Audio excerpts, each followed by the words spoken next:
others. I've gambled in and lost control with immediacy. Mold is an illusion. The time is now 9 a.m. I will call the PlanRVA Regional Commission meeting to order. It is September 8th, and the first item on the agenda is our welcome and introductions. I will open this up, a little bit change of form. Any commission members have any comments, anything they'd like to have on the record? None? Okay. At this time, I'll ask, Swire, will you lead the Pledge of Allegiance?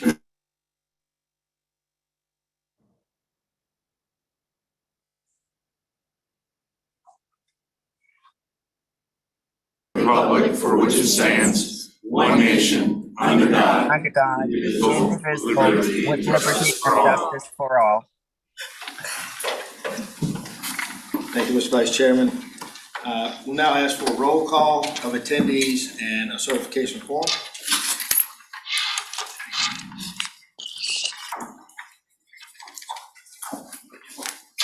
No, it's there, I think it's. Town of Ashland, Dr. McGraw, Miss Abbott, I'm here. thank you. Mr. Chambers, I'm here. Charles City County, Mr. Adkins. Here. Chesterfield County, Mr. Winslow, Mr. Holland, Mr. Carroll, Miss Carroll, Mr. Engel, Miss Fry. Here. Mr. Davy. Goochland County, Mr. Sharp, Mr. Spoonhour, Here. Hanover County, Chair Davis, Present. Mr. Peterson, Here. Ms. Pritchard, Mr. Whitaker, Mr. Waddell. Here. Henrico County, Reverend Nelson, Ms. O'Bannon. Here. Mr. Thornton, Here. Ms. Thornton, Mr. Baca. He's on the line. He's here, but, okay. New Kent County, Ms. Page, Present. Mr. Lockwood, Ms. Pearson. Here. Thank you. Powhatan County, Vice Chair Byerly, Here. Mr. McClung, Here. Mr. Hall. City of Richmond, Dr. Newbill, Here. Mr. Addison, Ms. Lambert, Ms. Lynch, Ms. Robertson, Mr. Poole, and Mr. Giovia. Present. That concludes the roll call for attendance, and we do have a quorum. Thank you, Ms. Firestone. At this time, moving to the next agenda item, public comments. Is there anyone from the public who wishes to address the commission at this time?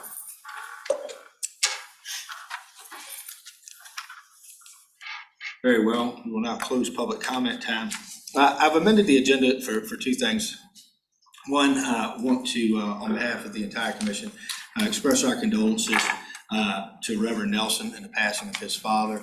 I was notified when I was out of town that his father passed away, and I reached out to Reverend Nelson and expressed our condolences, let him know if there's anything that we could do from the commission side. We'd certainly be happy to help him, support him, whether it was in his duties or anything for his family, but just wanted everybody to know that we did express our condolences.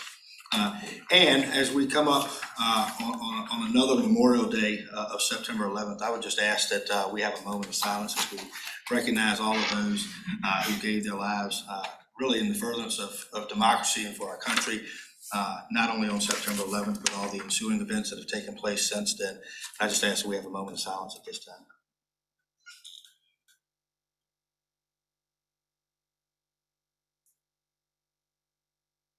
Thank you all.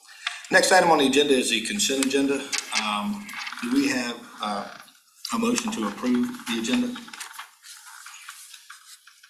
So moved, Mr. Chair. We have a motion. Is there a second? Second. Second by Mr. Waddell. All those in favor, please indicate by saying aye. Aye. Any opposed? Motion carries. The next item on the agenda, Mr. McGraw was going to handle this, but Ms. Abbott, I don't know if he gave you enough advance notice to take over his duties or not. So we don't want to throw you in the fire. But the July meeting minutes, have all members had an opportunity to review the minute? Are there any requested changes, additions, or deletions? Move approval, Mr. Chair. We have a motion by Mr. Waddell. Is there a second? Second. We have a second by Ms. Page. Is there any discussion? All those in favor, please indicate by saying aye. Aye. Any opposed? Aye. Very well, motion carries. Okay, the next item on the agenda, item number 3, is standing committees with a couple of other reports. Under 3A, the Executive Committee Chairman's report, we're going to go into discussion briefly on the CVTA MOU update. There was a matter that was brought to our attention as it relates to renewal of the director. And so there's some ambiguity. Some folks think, and I do think it needs to be addressed, on the 5-year automatic renewal if an action is not taken prior to 180 days to the renewal time. Some folks think that, there's a good opportunity to create some opportunity and ability for there to be continuity, having an automatic renewal. Some other folks think, and I'm kind of in this camp a little bit too, that before it automatically renews, that there should be a review prior to the 180 days to look, because if it does by some chance fall off of a schedule, recognizing that this is a regional board, folks have a lot of priorities back at home, and that all of a sudden you're in some type of memorandum of understanding and you have an executive director that renews, our MOU renews for 5 years. Is there any discussion on that? Anybody have any thoughts? I'm going to ask Mr. Gregory to kind of open that up, but be thinking about that. And then I'm going to ask you to read some language, some things that came to our attention, and just try to get a consensus here on what we might think. Mr. Gregory? Yes, sir. Thank you, Mr. Chairman. Mr. Chairman, members of the body. In collaboration with Ms. Heater, we developed the draft MOU to renew the relationship between PlanRVA and CVTA so that PlanRVA can continue to provide support services to the CVTA. The initial, I don't think you have a copy of it in your agenda before you today, but we will be circulating that very shortly. It has been circulated to, I believe, members of the CVTA. We did, I believe we circulated it to members of the PlanRVA as well. So you all should have had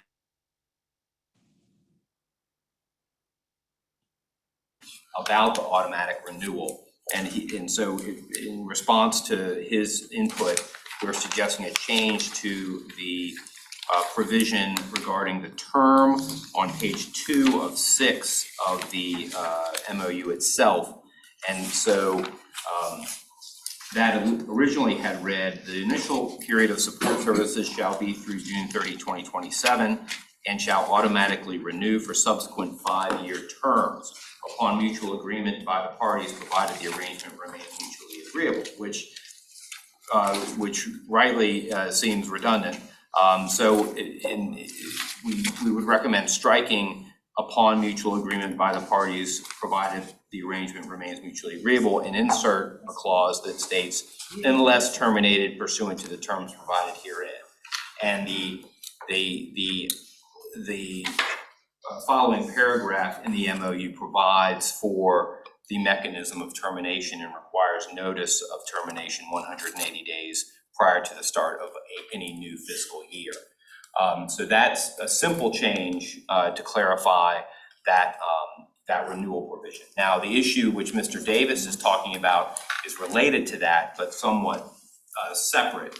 So what he's suggesting is there ought to be some review period or review mechanism 180 days prior to, or at some point prior to, the automatic renewal, just to make sure that both parties are in agreement with the automatic renewal proceeding automatically. So that's up for consideration by the body, and Ms. Heater might have a comment.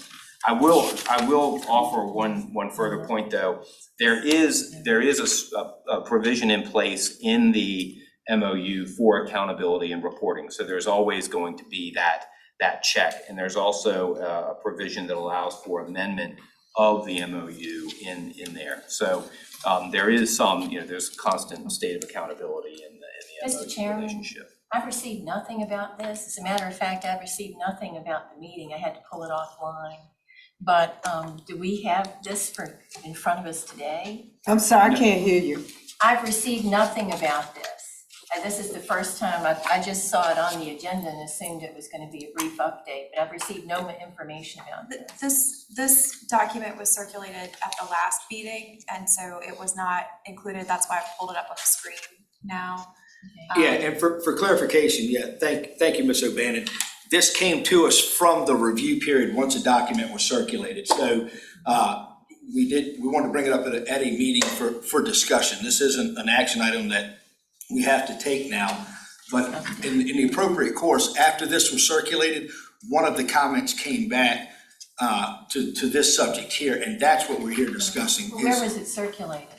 It was just after the last meeting. I hadn't received it. It was in the packet, if I'm not mistaken. But Well, I don't I'll receive the research it. packets. I know I've complained about this and I'm still not Right. receiving it, but Well, thank you for bringing that. when was it in the packet? It was in the packet, but if you This didn't receive the packet, no, it was in the previous The packet. previous packet? Yes, ma'am, but we will ensure, and I'll get with Well, I Ms. didn't Heater. receive that one either, so. Do you receive any emails from PlanRVA or? Usually no. Okay, we'll I've rectify asked that. my assistant to just follow what Reverend Nelson gets actually, so she just sends me what he received. Yeah, well, But I that, did not receive it. okay, well, that's not appropriate. We'll get that rectified. But I'm glad you have it here because there's nothing we can look at. I mean, this is it, right? Yeah, thank you for drawing attention. So Ms. Heater has put that up on the screen, and this section is what we're talking about.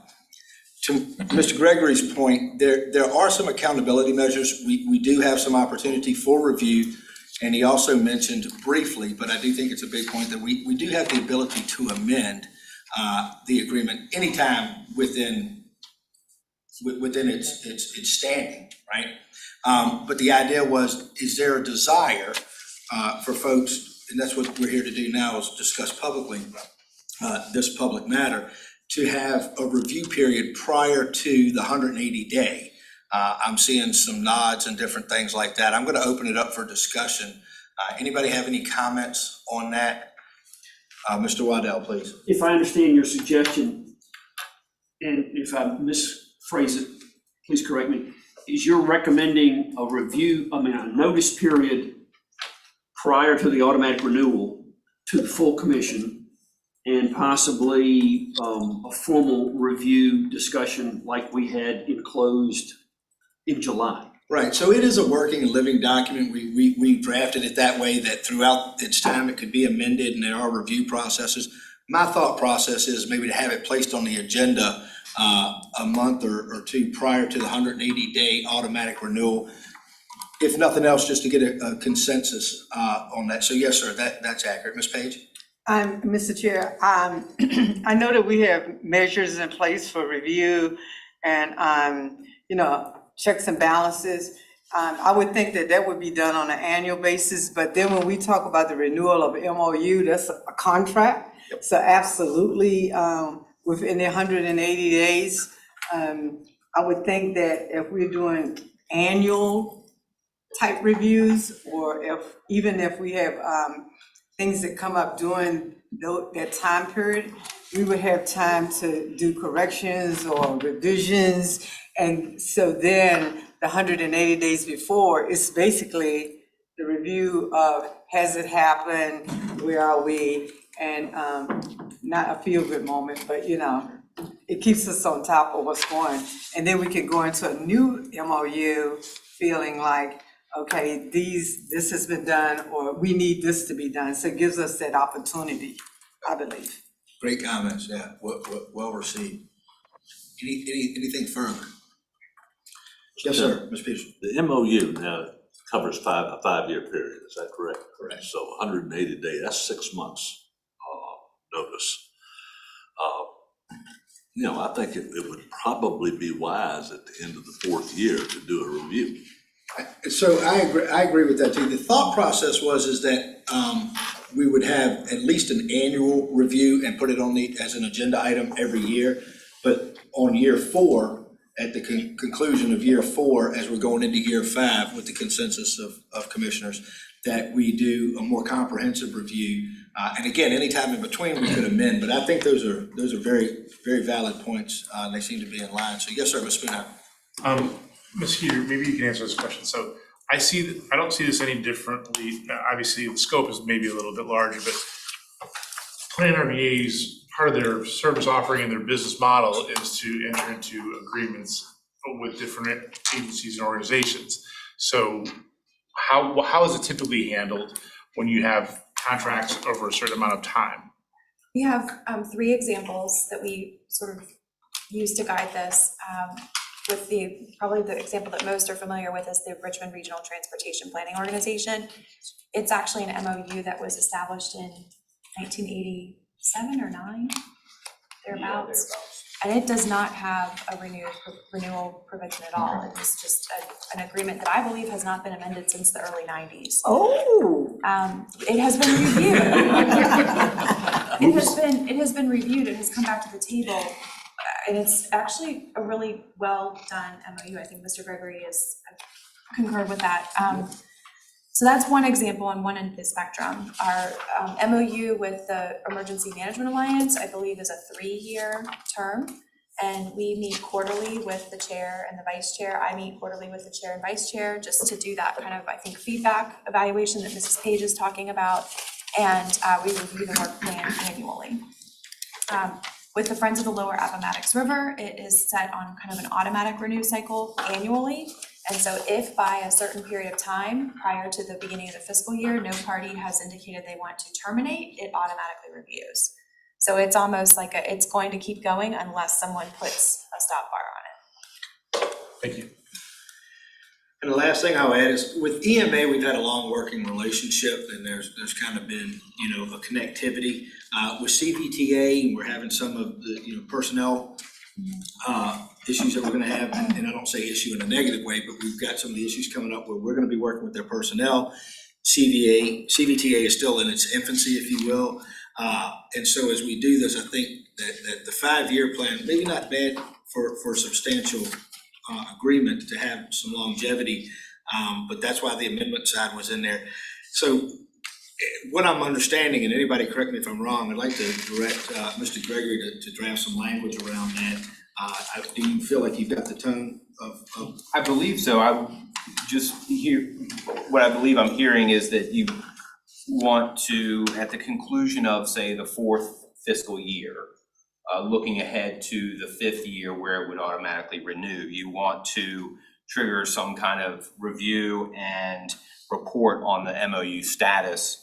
I would maybe suggest sometime within 60 days of the end of that 4th fiscal year, so that you have 60 days to conduct the review and report on the status of the MOU to prepare everybody and to think about what you might want to do well in advance of the 180-day trigger that you would have to initiate if you wanted to terminate, if either party wanted to terminate the MOU. So Yeah, so to that point, something to that. To that point, we wouldn't have the entire 5th fiscal year. We'd only have half of it because we have the 180-day mark. Mr. Peterson brought that up. So I think that would be fine. What I'd like to ask Ms. Heater to do is just have it as a standing agenda item every year up until that point. We'll put it on the agenda, look at it, and then we'll have a substantial formal review, maybe ask folks to submit comments and those types of things about 60 days out to the date certain end of the 4th fiscal year, and gives us some time. So that would give us essentially 8 months to review that. Is that the consensus? Sure. Yes, sir. Do we want to add any language regarding if a recent update has been made off cycle? So let's say year 3.5, something changes and CVTA comes and says, hey, we need to renew the MOU. So would we review it again in another 6 months? Or does that start the next 5 years? No, an amendment would not and I'm using my expert legal knowledge here. Here we go. An amendment would not trigger a new time period. It wouldn't, that wouldn't automatically trigger a renewal, to Ms. Page's comment. But it would be something we would look at. So if we amended something in year 2, what we're looking at it as we get close to the end of FY4 is with that amendment, if that takes place. And I suspect there could be some opportunity. I think landscape would lend itself to probably having some opportunities for amendments as we move through this. So that's a really good point. Thank you for bringing that up, sir. Chair, one last question. I believe the current MOU allows for either party to terminate with 180 days notice. It has that provision as well, yes, sir. So this is really more of a policy decision than necessarily an agreement. I would think it's just a matter of, because what happens if we put this in the agreement and we, 4 years from now, we fail to do this review? But it's just good policy. Yeah, the policy side. Yeah, the policy, that's a good point. So we're looking at setting a policy here that wouldn't necessarily be incorporated there, but it would give us a protection measure that it was at least reviewed formally prior to a renewal. So, yeah, you're exactly right. That's a policy that needs to be written up both for CVTA and PlanRVA. Well, I don't know if that's the case, because either party has the ability, so if Yeah, but that's it, but if it's a policy thing, it's just something that both should review. They should, but should hypothetically CVTA decide that they're not gonna review the MOU, that wouldn't preclude us from having the ability and authority to review it as well. Yeah. No. Mr. Gregory, do you have any clarifying questions? Have we given you enough to work with? I think I have enough to work with, and All right. bring it back and work with Martha to make sure we're on the same page, and then bring it back for further consideration. Hearing that, is there a consensus to authorize the executive committee to put this on the next agenda to review, to bring forward with a recommendation? You okay with the executive committee looking at it first? Okay, I'm Ms. Peters had her hand up. Yeah, I appreciate that, just to understand the sequence. So I think in order to keep this moving with both bodies, I would expect that the finance committee will still expect to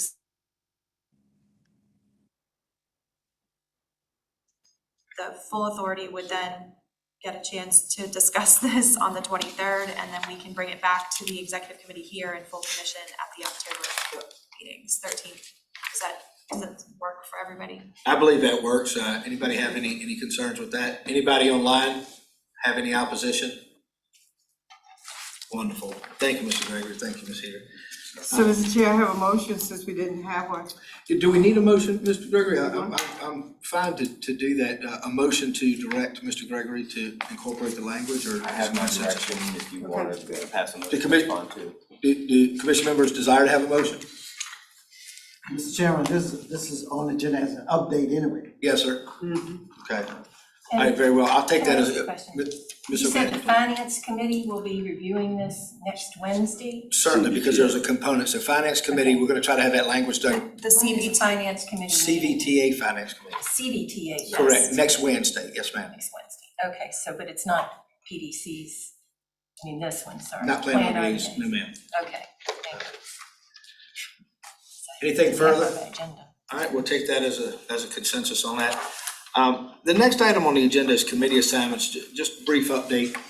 One of the thought processes that was going through, and I think we talked about this briefly before, as we looked at the committee assignments, the executive committee looked at the committee assignments to bring forward to the full commission, is to maintain some continuity with finance, audit, and facilities, and ask those members if they would continue to serve in standing on those committees until we get through the move, if you will, and whatever that may encompass. Vice Chair and I have spoken on that, and that would be our recommendation. Is there any concerns with asking or having those folks continue to serve in those capacities? They started the project, like to see it to conclusion, provide some continuity. Anybody have any concerns with that? Does that require a motion, sir? Mr. Chair, I'll say this, I'm more than happy, and I think others in this room are more than happy to continue to serve audit, facilities, and finance as long as Jim Holland is willing to continue being the chair. Yeah. I'll second that. Mr. Holland's not here today, so he was, that's unanimous. It's, yeah, thank you. Great point, Mr. Peterson.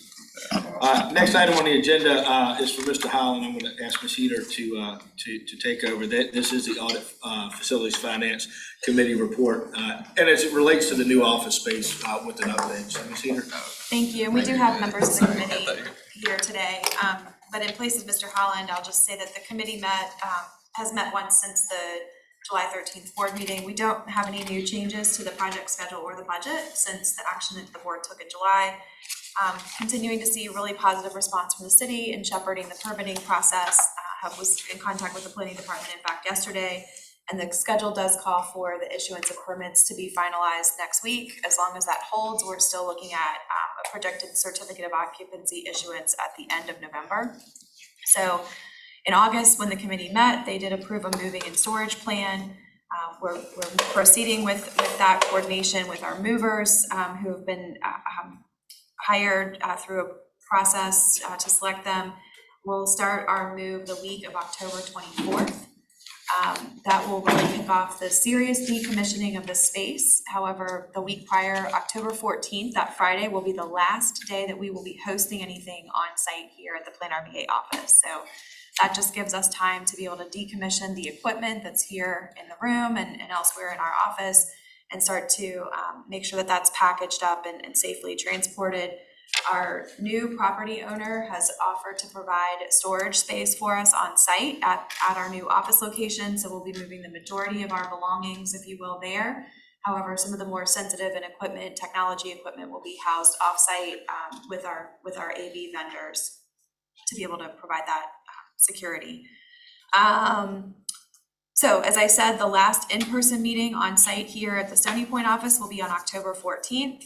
We're coordinating with the chairs of the PlanRVA, our TPO and CVTA bodies to make sure that we have arrangements made to host at alternative locations for the rest of the calendar year. So we will make sure that we will try to be as clear as possible in our communication about where those meetings will occur, because they will be at different locations for each. So stay tuned for that, and please do pay attention to your calendar invites. We are starting to host some meetings at the Hatch Food Hall, which is the downstairs dining amenities, just to be able to generate some familiarity with the site. And so I know that there's a planning directors meeting that's been scheduled. I think our regional public information officers and communicators are going to meet over there. And we're talking about having our next, our October finance facilities and audit committee meeting, and I think public outreach might do the same depending on what happens with virtual. So we're looking for opportunities to host smaller events and gatherings over there just to get people in space. And I would love to set up a tour or a walkthrough with anybody prior to hosting our first official meeting. There's going to be some new things to learn about traffic pattern and parking and all of those kinds of things. So would love to be able to have folks get over to the space and become familiar over the next couple of months. But we are looking forward to hosting our first commission meeting, presumably if we follow the normal calendar, at our February meeting, the first meeting after the new calendar year. So that's the update. Thank you, Ms. Heater. Any comments? Mr. Waddell. I understand that you said you're looking for alternate facilities for the November, December, January. Might a fallback or plan B be virtual? We will be discussing that later this morning. We have some, I think, lots to discuss about the virtual and electronic meeting formats. We do. So item number 4, we're going to be talking about some FOIA matters that rolled out September 1st, Mr. Waddell. And just by way of information, Ms. Heater and I are looking at alternate locations. We have 2 that we're kind of looking at. We do need to make sure that the folks at those facilities, at those venues, have the required technology for us to host a meeting. What I have received, and this is by no means any decree that's come down from any commission member, but they prefer to not have complete virtual meetings for those last 2 meetings. I concur with that. We certainly want to have that opportunity as long as FOIA allows that. talk about that in item number 4. But we are looking at actually physically meeting at a couple of locations. One of them is in Hanover. We're just talking to those folks up at Creative and see what they can do. They're the office furnishing supplier for the new building, so that they have some connection there. But we are going to discuss that. Thank you. Yeah. I look forward to in-person meetings with this body. Yeah. I will say, we have made a commitment across all 3 public bodies, the commission, the TPO, and the CBTA, that access to the public, for the public to observe virtually. And so that is a significant component. So regardless of what the boards decide with regard to their electronic or remote participation policy, it's become a principle or tenet of ours to make sure that we still have the ability to broadcast virtually so that members of the public can view from wherever they are. So the technology piece is critical to the locations that we select. Thank you, Mr. Waddell. Anything further on that? Okay, wonderful. The next item on the agenda is Public Outreach Engagement Committee report. Mr. Davey was going to handle that, but we're going to turn that over to Ms. Heater. Thanks. Mr. Davey apologizes for not being here. He's actually traveling back home today from attending his daughter's wedding. So if you see him, I think that's a congratulations are in order.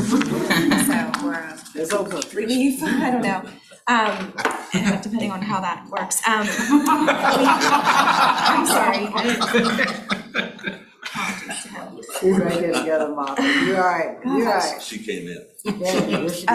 Rashonda Laney Jackson also is attending a meeting on PlanRVA's, but on my behalf today that I wasn't able to attend, so I could be here. So I'm giving that stand-in report for them.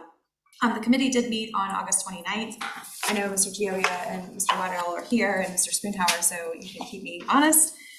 The focus was on the status of our brand implementation, talked a little bit about logo refresh, how to incorporate our brand mantra into that, not changing the PlanRVA and the swoop, but just kind of thinking about that incorporation of a tagline in alignment with that mantra, and did give an update about the completion of the staff training that we've conducted with everybody on staff. We're working to create our elevator speech and just make sure that our communication, whether it be verbal or in writing, is much more consistent with the goals of the agency. The next committee meeting will include a discussion of a timeline and a clear set of implementation deliverables for review. And so we're looking forward to that. I know Rashonda and Mr. Davey are looking at the calendar to be able to set up that meeting schedule. A couple of other updates from the committee are, you should have received the first issue of our quarterly newsletter. It was released this summer. Just by way of results, because we're into statistics, we had 117 opens, which I think was a really great start for the rate. And we had 88 clicks through. So I think as a percentage, that was really exciting to see that we actually had content there, I guess, that you all wanted to see more about. And only 6 bounce backs, which for me means that our database is in pretty good shape. So we're really glad about that. The upcoming newsletter will be released in October, so stay tuned. It'll cover a wide range of topics, of activities that are happening. And we hope that this will become a useful tool for you to keep up to date on what's happening with the commission, but also to share with your colleagues in your local localities. They can sign up too directly with us. Our monthly blog is continuing. So we did add new posts in August. On August 10th, we added a story about the 270 units to be built by 2024 through our Partnership for Housing Affordability. Very exciting steps on that. If you follow us on Facebook, you probably saw that there was a recent house dedication up in Hanover with Hanover King William Habitat for Humanity. So we're excited to be able to see that that money is actually translating into new units and occupancy as we speak. The August 26th blog post was focused on our local jurisdictions who are adopting, as we speak, the multi-region hazard mitigation plan. So if it hasn't come to your board agendas yet, it will be coming. So we're excited about that. The plan is in effect.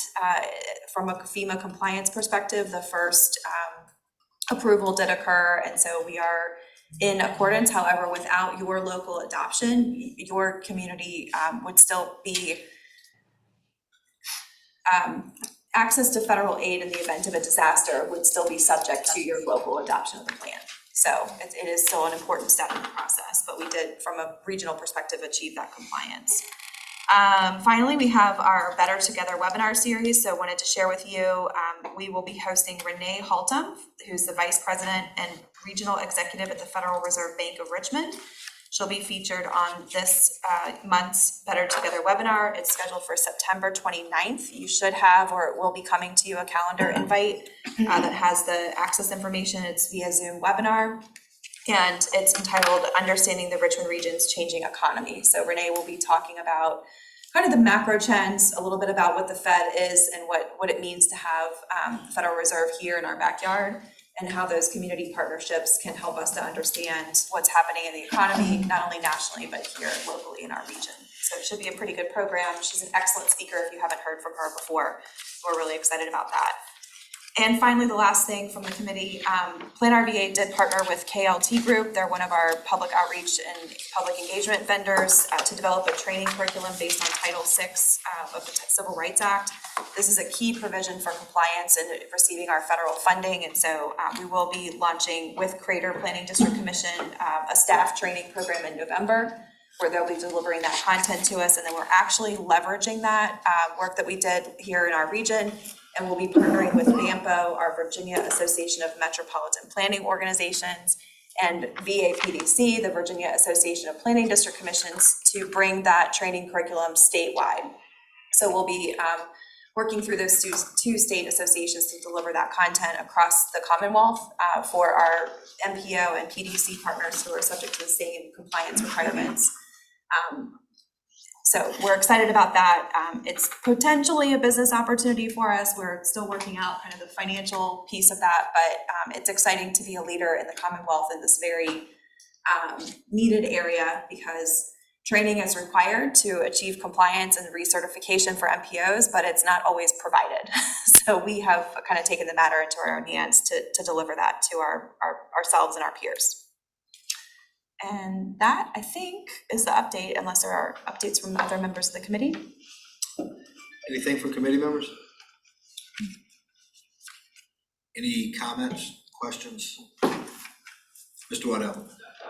Backing up a little bit to the public outreach, and this is not exactly on point, but thinking ahead for VACO and public outreach on VACO, will we have a presence at VACO? Mr. Do we Davis? need a presence at VACO? Mr. Davis and I have talked about that. I think, especially because the VACO conference this November is here in Richmond. It's a great opportunity, I think, for me to attend. So we've been chatting about that. I will say that our state association enjoys a really good relationship with VACO and VML. And so I would not be surprised if our executive director, David Blunt, is involved with the planning, and there might be a session focused on PDCs, kind of more to that, that part, but I'm planning to attend the meetings in November. Yeah, we thought that would be a good idea. Of course, VACO brings in a number of different folks, and conversations go all over the place. You have transportation committees, a number of legislators attend. It's not uncommon to see legislators from all over the place. I remember Dr. O'Bannon was always at VACO and had a great opportunity as a local legislator to speak with. So I think that provides an opportunity, particularly when you have a 9-locality regional board. So recognize that some of the other executive directors will be there, but for PlanRVA being our size and what we do, it'd be important. And it being held in Richmond this year is, and I hope the attendance will be up. They've looked at that, so yeah, we'll be in attendance. Thank you, Mr. Waddell. I will just also mention, a lot of you attend the VACO regional meetings, and the planning district commissions across the state are in pretty heavy contact with the staff and in helping with those. We attend and we kind of just, it's another opportunity for us to listen and hear what's happening from the legislative agenda perspective, but also helping to kind of make sure that communication's happening. So we probably don't talk about it as much as we should, but the coordination is pretty strong. Have they announced the seminars and speakers? I looked the other night and I didn't see anything. I haven't seen that, just the dates, really. I think it's. Thank you. Mr. Peterson? Mr. Chair, speaking of VACO, I should point out that, of course, VACO is dealing with counties, and so it doesn't cover Ashland or the city. VML covers those two. But of these, we've got 6 of our 7 counties are all members of VACO. And I encourage Ms. O'Bannon, myself, and Mr. Holland serve as our regional directors on VACO, on board of directors. And I, for instance, at Hanover County, sit on 2 steering committees. There's 8 steering committees. So we don't have a voice on the others, and many of the different counties. So encourage your elected officials in your counties to become involved. It's important that we get our voices into VACO, because that's a major legislative lobbying group for counties. And if they don't hear from us, it doesn't get on the agenda. I'm gonna try and get, as soon as the draft is available, I wanna get it to our legislative committee in our county so that it can be coordinated between the two. But I do encourage everybody here, if you're not involved, get involved. It's a place, sometimes you'll get frustrated as things, because different parts of the state act in very different ways. But it's a way to get a bigger voice for everybody here in the RVA community. Yeah, great comments, certainly. Anything further on that? Very well, we'll move into the executive director report. There are 2 agenda items under there, obviously intergovernmental and environmental reviews, as well as the FY 2022 annual report. And I'll just ask Ms. Heater to move through those at her pleasure. Thank you. The first item is really just there again on a monthly basis for your review. This is the summary of the reviews that we've conducted for the first 2 months of the fiscal year. The second item, you should have had at your table, a hard paper copy. We'll distribute it electronically after the meeting. This was the letter dated September 1 that was enclosed with our annual report to the Department of Housing and Community Development. The cover letter doesn't have a required format, but they do invite planning district commissions to summarize key accomplishments or items that are noteworthy throughout the year. I wanted to just share it with you because I feel like we had a very significant year in the way of accomplishments and things that we've been able to move forward as a compliment to our staff. So I just wanted to be able to give this to you. It doesn't name staff members by person in there, but please know that the team really is who takes credit for this work, and certainly many of you have been involved in a lot of the initiatives that are summarized there. So just by way of thanks and kind of report.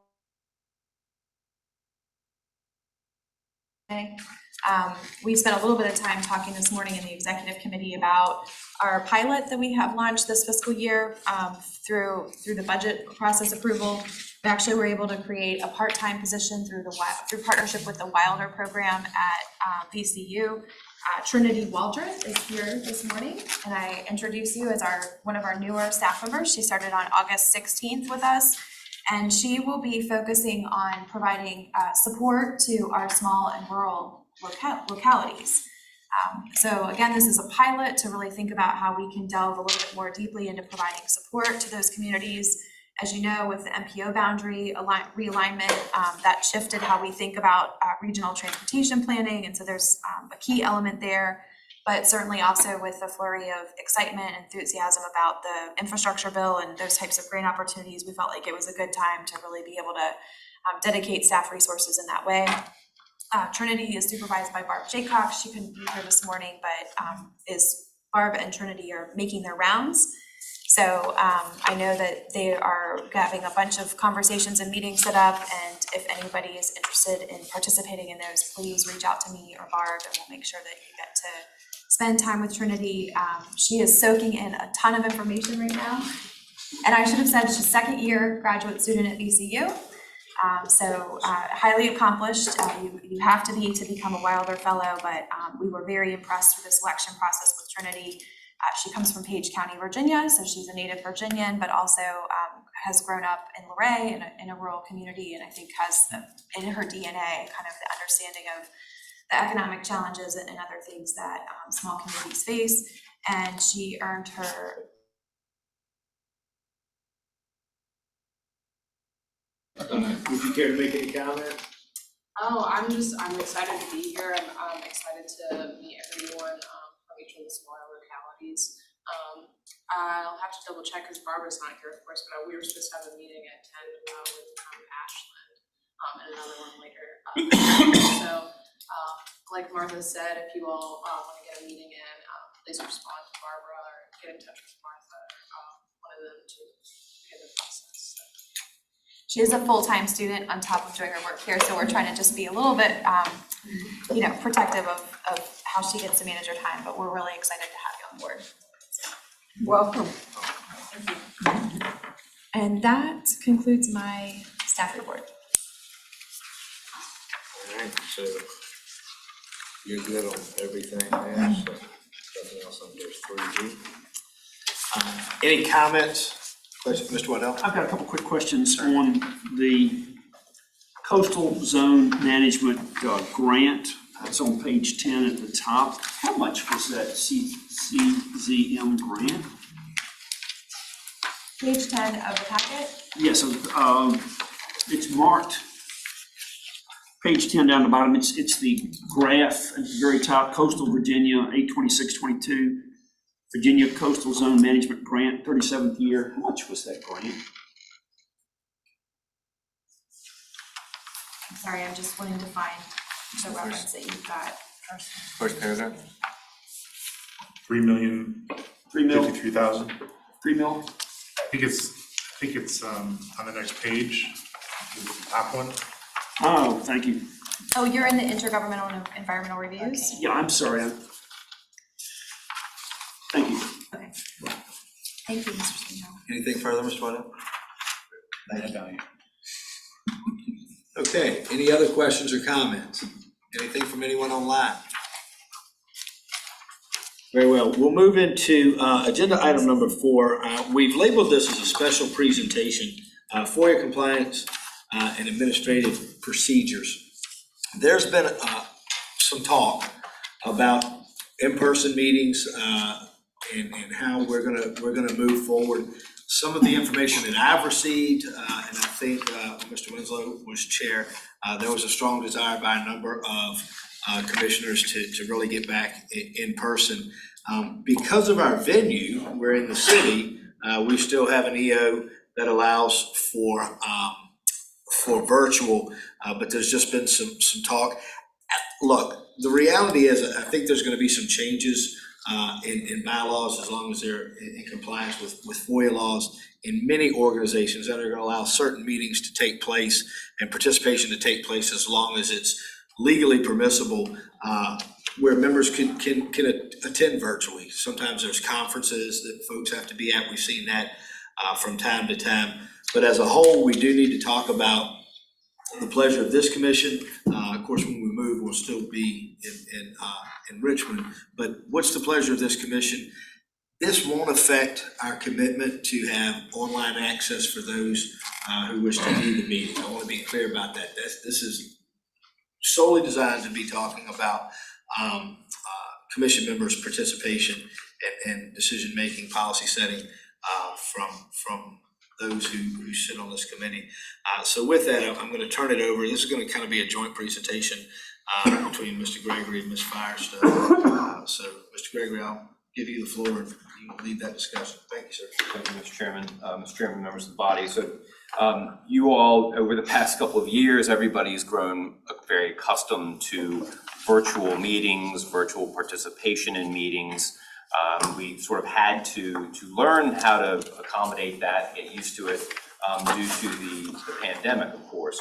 But because of that, it sort of changed a lot of how people approach participation in public meetings. And so this past session of the General Assembly, earlier this year, the General Assembly made some changes, passed some legislation, House Bill 444, and made some changes to the Freedom of Information Act to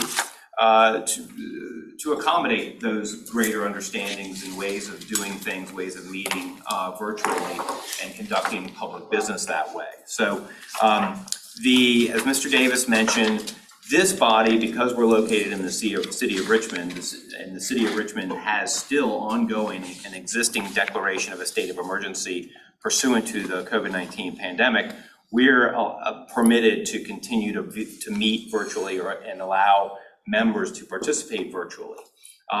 The FOIA provisions concerning declarations of states of emergency, either by the governor or by any given locality, are largely unchanged.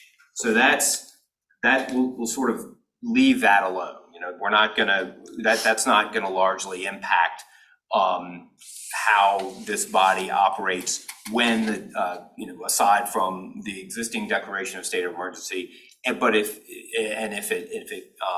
it expires or is allowed to expire or terminate.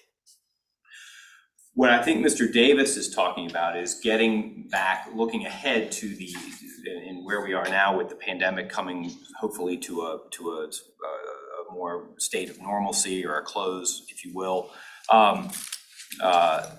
or an adaptation. How the public bodies operate under the new provisions of FOIA, or how this body operates under the new provisions of FOIA. So aside from the state of emergency, the local or statewide state of emergency, the General Assembly adopted legislation to allow for the remote participation by individual members of a public body. So how we're doing things now, where you may have the full body meeting physically in one given location, but certain members for certain reasons may have to or choose to participate virtually. Okay, so you have sort of a patchwork. Now the public body can allow for that if they adopt a policy to govern that in compliance with FOIA. Now, you have to describe the circumstances under which remote participation is allowed within that policy. And there are limitations on the allowance of remote participation by members. I'll stop there. Mr. Davis mentioned that the broadcast of these meetings via telecommunications means or electronic communications means is still encouraged by the General Assembly. In fact, the legislation that they passed said public bodies are encouraged to provide public access both in person and through electronic communications means to public meetings, and provide avenues for public comment at public meetings when public comment is customarily received, which may include public comments made in person or by electronic communications means or other methods. So the body, I believe, will continue to do what we're doing in terms of public access to these meetings, right? That's different. What we're talking about here is members participating virtually, right? Participating, signing on to the meetings, voting, discussing, that kind of thing. So now if the body adopts a policy to allow for that, and a member needs, for one of these reasons, needs to participate virtually or chooses to participate virtually, they must notify the chair that they have number one, they have a temporary or permanent disability or other medical condition that prevents their physical attendance, or there's a medical condition by a family member that requires their care or attendance, so they can't be here physically. Or there's a third option, the member's principal residence is more than 60 miles away from the meeting location identified in the notice for the meeting. So you can participate virtually if it's more than 60 miles away from your home, or the member is unable to attend the meeting due to a personal matter and the member identifies with specificity the nature of the personal matter. Say you're out of town on vacation, but you want to participate virtually. You can do that as long as it's approved by the body, okay? And the policy is in place to allow for that. But there are further limitations on that. You can only do that either 2 times in any given calendar year or up to 25% of the meetings within that calendar year, whichever is greater. So there are, it's not as what you might describe as a free-for-all. There are precise limitations on the ability to do that, to participate remotely. Now, in addition to individual members being able to participate remotely, if a policy to allow for that is in place in compliance with FOIA, bodies, certain public bodies, if they so choose, can adopt a policy to allow for all virtual public meetings, right? Not all the time, but under certain circumstances, certain meetings could be conducted by virtual means, meaning everybody is sort of at their home or at their office, and you're all signing into the meeting, which we did many times throughout the course of the pandemic, right? So local public bodies, your board of supervisors, your town council, your city council, and local planning commissions, those kinds of things are not permitted to conduct all virtual meetings. But other public bodies like state agencies, state boards, regional bodies like this body, like the CBTA, like the TPO, like regional jail boards, juvenile detention commission boards, on economic development authorities, well, not at the local level, but regional, could potentially meet all virtually if they have a policy to do that. And there are also, like I've said before, there are strict limitations on that. The policy has to describe the circumstances under which all virtual public meetings are allowed. The public body cannot convene entirely virtually more than 2 times per year or 25% of its meetings per year, whichever is greater. So you can only do it a few times during the year. You can't do it all the time, right? And one more thing, the body cannot meet consecutively 2 times in a row by all virtual meetings. So if the body, for whatever reason, decides in compliance with its policy and in compliance with FOIA, decides it needs to meet in an all virtual framework, it can do that, but then the next meeting would have to be in person. But then another future meeting could be all virtual. So Savannah, please. When we went over our bylaws, a couple of years ago now, or a year or so, and it's been a while, we added a provision that someone who, for instance, had a medical problem, like a broken leg or something, or they were in the hospital, and they could participate virtually. We did get that in there. So is this much more broad, or are we gonna have to go through each county again and do this? But I do want to make a note, yes, ma'am. So, but the update to the bylaws was TPO, correct? Is that just the TPO? Right, so at the beginning of the pandemic, when we were trying to figure out how to make this work, we looked at the bylaws. Okay. The PlanRVA bylaws did not have any provisions that would preclude the body from meeting virtually pursuant to a declaration of a state of emergency. So this body was fine. We proceeded, not fine, but we adapted to the new reality, right? When we looked at the TPO bylaws, we realized that they actually had a provision in there that explicitly precluded the ability of that body to meet by virtual means. So we had to amend the bylaws to allow for that, which that body did. So now that that TPO is gonna have to consider their policies in this space on its own. This body, and that's what we're doing today, we're talking about this for this body. So right now you have policies in place to allow for individual members to meet virtually under certain circumstances. What I would suggest under the new provisions of FOIA is the body consider new policies to govern, number one, remote participation of individual members from time to time as warranted under FOIA. And then another policy to allow for all virtual public meetings. Whether or not the body chooses to do that affirmatively or not is sort of a separate decision. But adopting a policy so that it's in place if it ever becomes necessary or desired may be a prudent thing. I'm not saying one way or the other whether it's good or bad, but we have draft policies prepared if and when this body wants to take them up or consider them, which we'll circulate. But that's just something for your consideration. But with that, I'll leave that to your Mr. Gregory. Good judgment. Thank you. So we just want to be clear that whatever policy we have needs to, be in compliance with state law. I know that sometimes says it should go unsaid, but it can't go unsaid. So we need to make sure that it's in compliance. Another caveat to this is that I'd like for the commission to discuss 2 things. One, exactly what Mr. Gregory was talking about as it relates to the entire body. And then, as long as we're in compliance with the state law, some provision to provide latitude to commission members for the advisory committees, the ones that aren't setting policy, right? We can't set policy unless we're convened and we're making public decisions.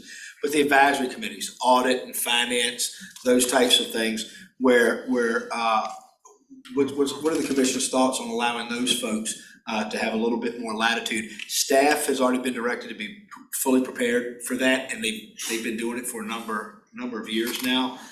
So those are the two things to discuss, and I'll open this up to what we refer to in Hanover as a workshop format, where we'll just kind of free flow of information. We don't need to necessarily recognize folks, but if anybody wants to jump in, we're discussing two specific topics. One, how do we want the commission to meet? What will we set as our bylaws? And then number two, if you would consider the advisory committees, finance, tech, public outreach, those types of folks. What are your thoughts on that? So I'll open it up. Any comments? Anyone? Mr. Waddell, please. Thank you. Do the comments about the full commission apply to the subcommittees? We could separate those as long as they're in compliance with state law. It's at the pleasure of this commission on how they want to govern their meetings in accordance with state law. So you could have a different provision, and I suspect that could be the case from what commissioners have told me. You could have a different standard for the full commission than you do for the advisory committee. So yes, sir. Well, let me throw this out. The outreach committee has met in person with the exception of last month, and I found that very efficient for what needed to be done. I like the full commission meeting in person. I look forward to the camaraderie and the sidebar discussions. I would recommend that we allow latitude for the subcommittees, subject to law. Okay, so that's one thought. Thank you, Ms. O'Bannon. Does this need to go back to each jurisdiction? That was one of my other questions. We don't have to change the whole thing. It hasn't, we're just setting for PlanRVA, ma'am, we're not. No, but I mean, And if each jurisdiction that has, This would be a policy document, I think, if I understand your question, not an amendment to the charter or the bylaws. So it would be administrative guidance, I think. Right, this would just be a policy internal to PlanRVA and for its board.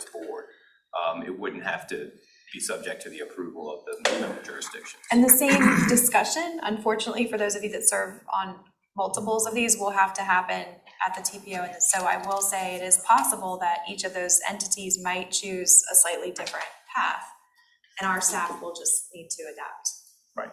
But it is, each regional body needs to make their own policies. That's correct. TPO doesn't fall under what PlanRVA decides. Anything further, ma'am? I had one other thing. Sure. I know I brought it up before. Sure. But this was at the FOIA Council discussion on this, that whenever you do have someone that is remote, you need to see their face or know that they're there present in person. Mm-hmm. It doesn't have to appear, as you can see across the top there, you got the names with the pictures. But at least when you sign in, you have to see that it's that person. And I know the example given was someone who has a voice that's similar to that person's could be faking it or something like that. But that was the point that the FOIA discussion was about that. So if there are remote, there should be reasons or, certain steps that you take. You sign in and you sit, the other thing about the organization says it's okay, Yep. if someone's sick or something. I mean, That's a that great- kind of thing. There's some steps you have to follow. Yeah, thank you for those comments. That's a great point. So we can set certain parameters. I will say this, it hasn't been explicitly stated, but the idea behind, I think, the state law and some of the policies that I've seen from our colleagues in other jurisdictions and other bodies, decision-making, policy-making bodies, is that there's gonna be a limit. It hasn't been expressly stated, but there's gonna be a limit on matters of convenience. There's gonna be, they're trying to limit, so if someone has, they're infirmed in any way but could still participate, and you can still verify the identity of the person who has decision-making authority. You have all those, but the idea that, someone has a heavy travel schedule is not something that's gonna be permissible. There are gonna be certain limitations. And agree to Mr. Gregory, that's one of the reasons for the back-to-back. They don't want these commissions, and I would agree with that. So I think we're taking that into consideration here from what I've heard as well, Mr. Gregory.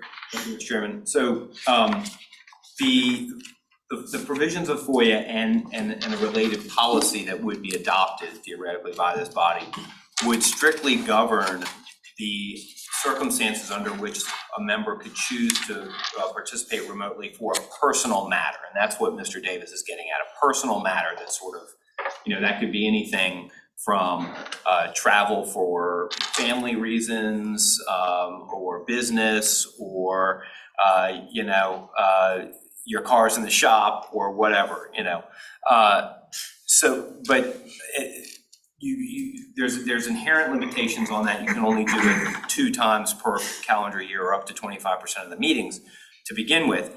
Then the member would have to identify with specificity what that personal matter is. So there's some accountability. There has to be an explanation. And under FOIA, the body and the ensuing policy that you would adopt, the body has to vote to approve that person's participation remotely, okay? So the body could say, sorry, we're not going to approve that your participation remotely. Now, in doing so, that policy, that determination or that approval or disapproval has to be applied uniformly, right? It can't be applied for political reasons or for reasons other than legitimate sort of, we can't make it work, or we don't think that falls within the confines of FOIA or is in compliance with our policy. So it has to be applied to everybody equally, regardless of their membership or any other characteristic, so. Mr. Chairman. Yeah, Mr. Peterson.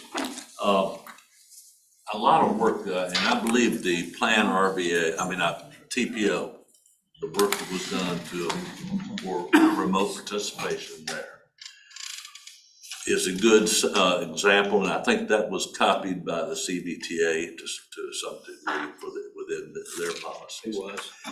And I believe that pretty much complies with what you've said under the new FOIA laws, what we already have. Is that correct, Ms.?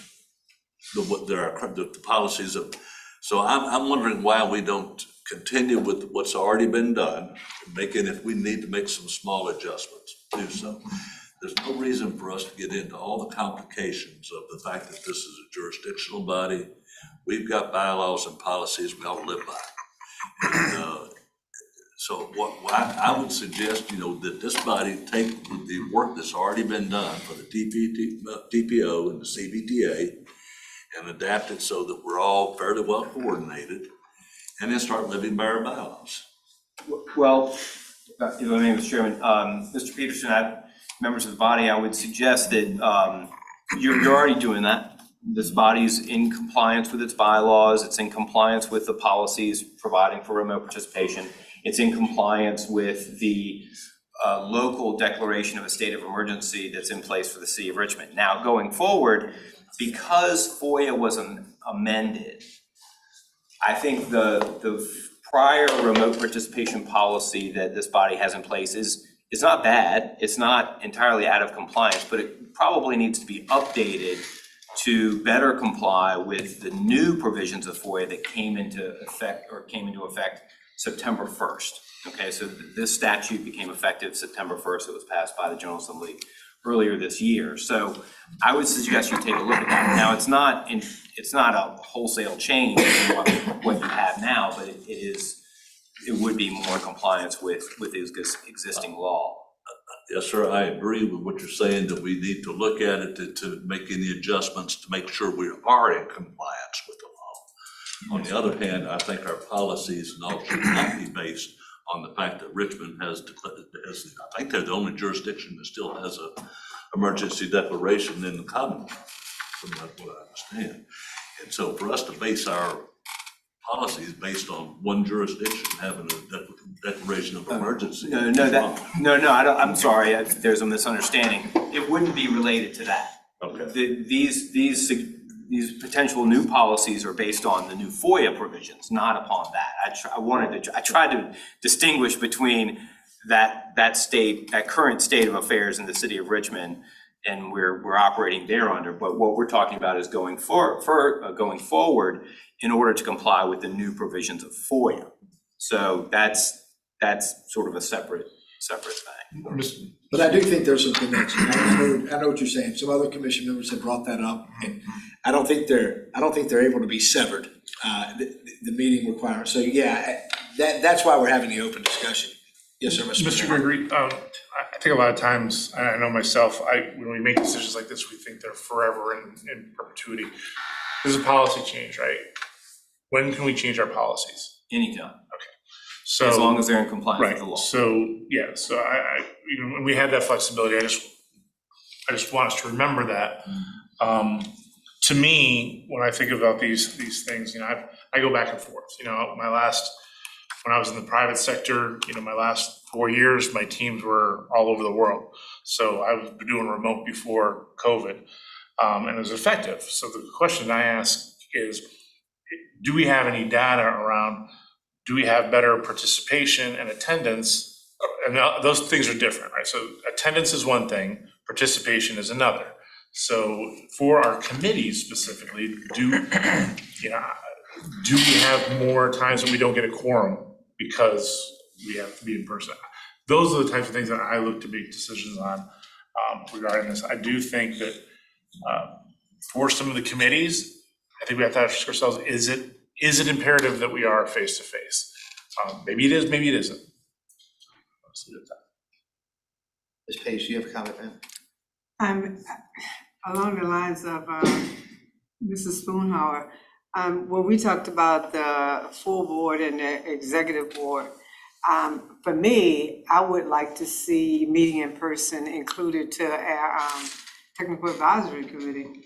I mean, they make a lot. That's a good point. They make decisions that I think that sometimes when you're listening to them, you just don't get it. I think that that's a committee that definitely needs to meet in person as well. Great point. Other than that, I mean, Mr. Holland is our chair for our audit and finance committee. I mean, I'm fine with whatever you want to do. Whatever we decide, but I just think that technical advisory committees, I really think they need to meet in person. That's an interesting point that you sort of bring up. Do we want to allow any latitude for the chair to decide of each committee? Just throwing it out there. Yeah. And if I can, Harrison, just to kind of I don't want to write that up. make sure the scope of today's discussion, PlanRVA Regional Commission, which is the meeting we're here for today, doesn't have a technical advisory committee. So I think that particular issue needs to be vetted at CPTA and RRTPO. Yeah, they're the only two that have a just for kind of making sure, but I think that there's a lot to unpack there in those Chair, bodies. Ms. Peterson? I think we ought to be, keep it simple is always a good policy, and we have a pattern to start with. I would like to ask that staff and our attorney bring back to this committee revisions as necessary to make it compliant with the new FOIA laws, both the minimum revisions, and if there's any other recommendations, bring that back and let us see something to have a discussion about. So yes, ma'am. And you're next, Dr. Newbill. Yes, ma'am. Okay. Mr. Gregory, when you first started talking about this, you mentioned that the chair would need to be notified in specific terms with the condition or the reason that they couldn't participate in person. Yes, but then later on, you talked about a vote. Right. So I didn't understand how it would need to be, why it would be a vote if you've notified the chair about what the situation is. That's a great question, yeah, because it requires, you want to address that? And that question has come up in other localities because there's a more formalized process than just a notification of a board member, committee member. But it seems that if the chair knows what those criteria are And But it does, great point, it doesn't authorize the chair to have unilateral authority to grant that is. are you saying that the FOIA amendment does not allow the chair I'm gonna let that Eric speak to decision? that. The chair is a notification, you need to notify a leadership entity.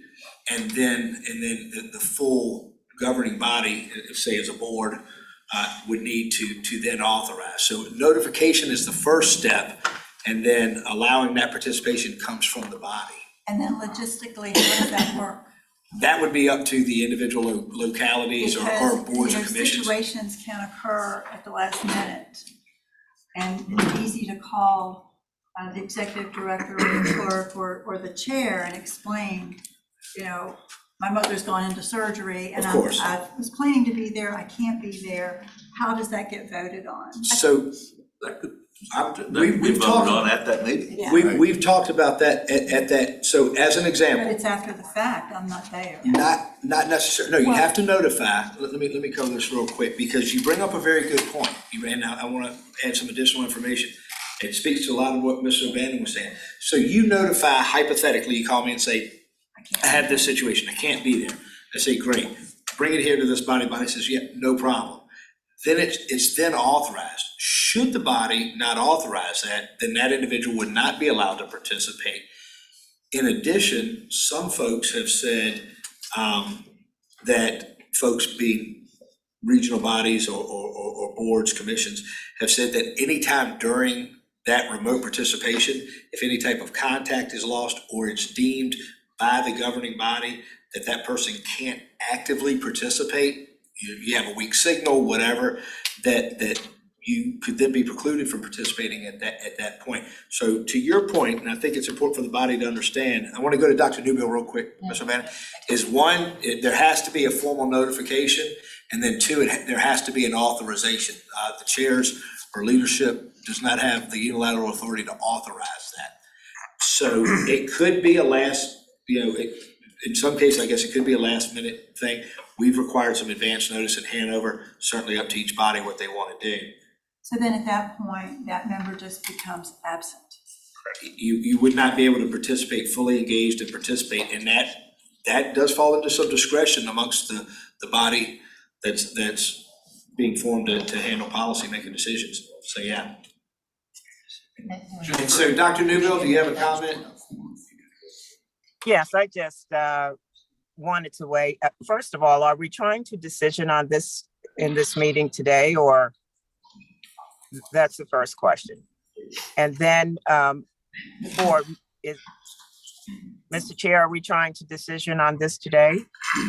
No, ma'am. I don't think we're close to that. At least the feeling in this room doesn't appear to be that. Okay. Okay. So I would just like to offer that I believe that the committee should have flexibility in terms of ability to meet virtually. I'd really like to see, and I think someone has already, or you may have asked Mr. Gregory to bring back greater specificity relative to the FOIA guidelines for member participation. Because I think that's really the route we're probably looking to go in. But I'd like to see what he brings back very specifically. Other than that, I think the committee should have an opportunity, those two committees, for virtual and or in person. And as a side note, Mr. Gregory has taken notes to give some follow-up at the end of the discussion on some matters that were brought up. So yes, sir, did you have something, and then Ms. O'Bannon? I just wanted to follow up on Ms. Frey's question. The review at the beginning of each meeting about people who want to participate virtually, I assume would be sort of at the quorum discussion. But is that only for things that are like a personal leave request? So other things in the policy about medical or whatever, we'd be starting each meeting by running through saying, well, Mr. Chambers isn't here because he was at his daughter's graduation, and so-and-so's not here because medical, and that would be. It would have to be a decision amongst the body. Yeah. It would. It has to, yeah. So, and I would just ask that we think about sort of the practicality and what's involved as we're looking at these exceptions and what all needs to go into it. So this body, that might strongly suggest, I think this was the purpose of the law, to really steer people toward participating in person or being absent so that the body can do its job. I believe that's probably the case. I think some folks have that thought, that there is a push to have policymaking and policymaking boards and governing bodies to be in person to make those, providing some flexibility, General Assembly and FOIA and those folks, but I would agree with that. Yes, Ms. O'Bannon? Just one comment and then something else. I've had COVID 3 times in the last 7 or 8 months. And I mean, spread out, so they're not related. Yes, I've had all my shots and everything else, but because of what we have here, I was able to participate in the TPO meeting last week. But what I understand about the law is that you must have a majority or of people in person before you can even do this. So only 1 or 2 people would be calling in and saying, I'm in the hospital and I still want to participate, or my mom's at death's door, or whatever. But you have to have a majority. This happened at the Henrico board.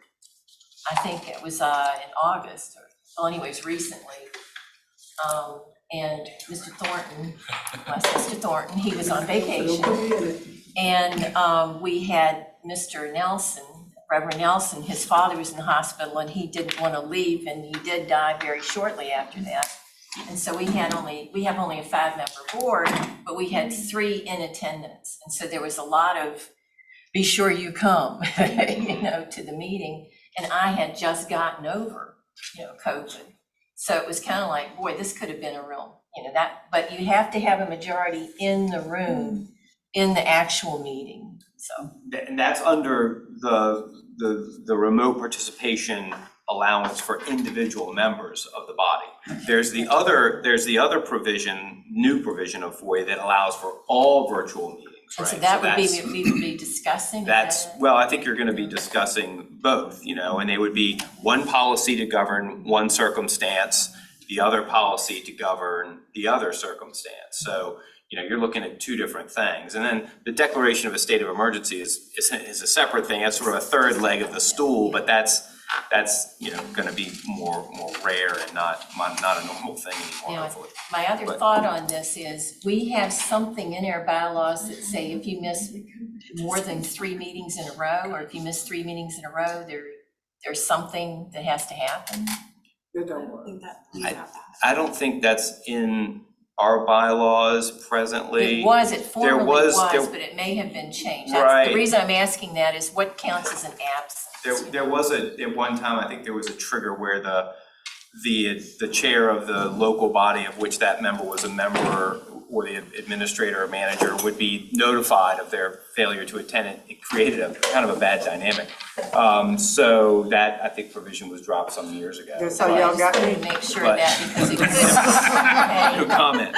So I'm telling you that because I was called on that by a reporter years ago. I for lots of good reasons, I missed 3 meetings in a row, and the reporters were all over it. I think we changed it, but I did want to ask that because it could, if that is still in there, and I'm thinking it isn't, it could end up being a political decision to say, no, you can't participate. Right. And force this person to be absent.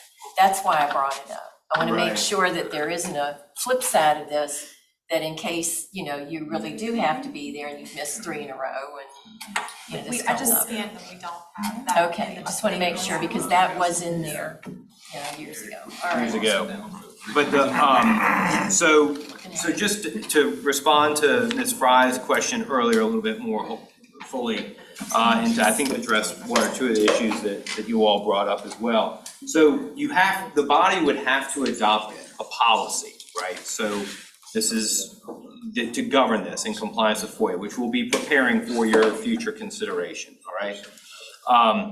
And once that policy is in place, under that policy, if an individual member needed to participate remotely or by virtual telecommunication means, they would have to notify the public, by the chair, that one of those reasons applied. Either they have a temporary or permanent disability or a medical condition, a family member has a medical condition for which they have to care for, their principal residence is more than 60 miles away, or they have a personal matter And then there's those other limitations on the personal matter, okay? So, and then under the policy, the body would have to vote to approve their remote participation. But if it's disapproved, you have to record whether it's approved or disapproved.